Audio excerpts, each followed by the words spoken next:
نحمد وصلی علی رسول الکریم السلام علیکم ورحمۃ اللہ وبرکاتہ۔ دیکھیں، انسان صرف اس بات کو یاد رکھیں کہ رزلٹ صرف دو ہی ہے، تیسرا نہیں، جو انسان کے اعمالوں پر ڈیپینڈ کرتا ہے۔ فکر کیجئے اپنی اور اپنے لوگوں کی۔ یہ زندگی اتنی معمولی نہیں جتنا کہ انسان اسے سمجھتا ہے۔ اسی ایک زندگی پر ہمیشہ کی زندگی کا فیصلہ ہونا ہے۔ اللہ اکبر۔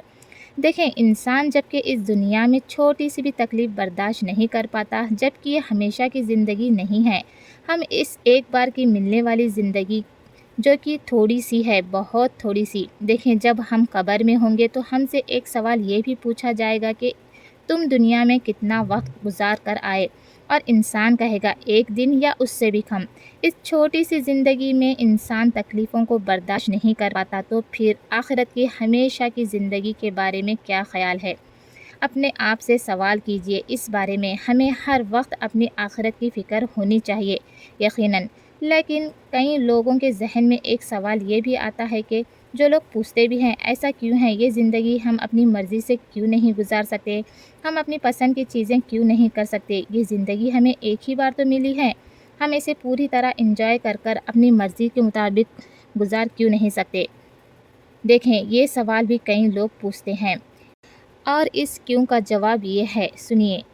اور ذرا آپ خود سے بھی سوال کیجئے، کیا ہم اس دنیا میں اپنی مرضی سے آئے ہیں؟ کیا ہم اس دنیا سے اپنی مرضی سے جائیں گے؟ تو یقیناً جواب نہیں ہوگا۔ تو خود سوچیں، ہمارا آنا، ہمارا جانا اپنی مرضی کا نہیں، تو پھر ہم اپنی مرضی سے زندگی گزارنے کا تو سوال ہی پیدا نہیں ہوتا۔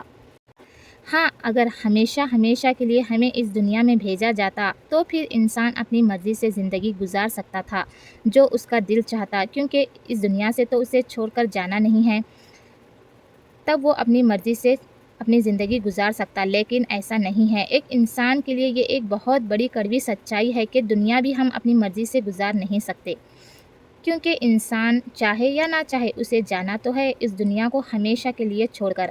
اپنے اعمالوں کے ساتھ، خواہ وہ اچھے ہو یا برے، اپنے اعمالوں کو بہتر بنائے، اپنی موت کو یاد رکھتے ہوئے۔ اللہم اجرنی من النار۔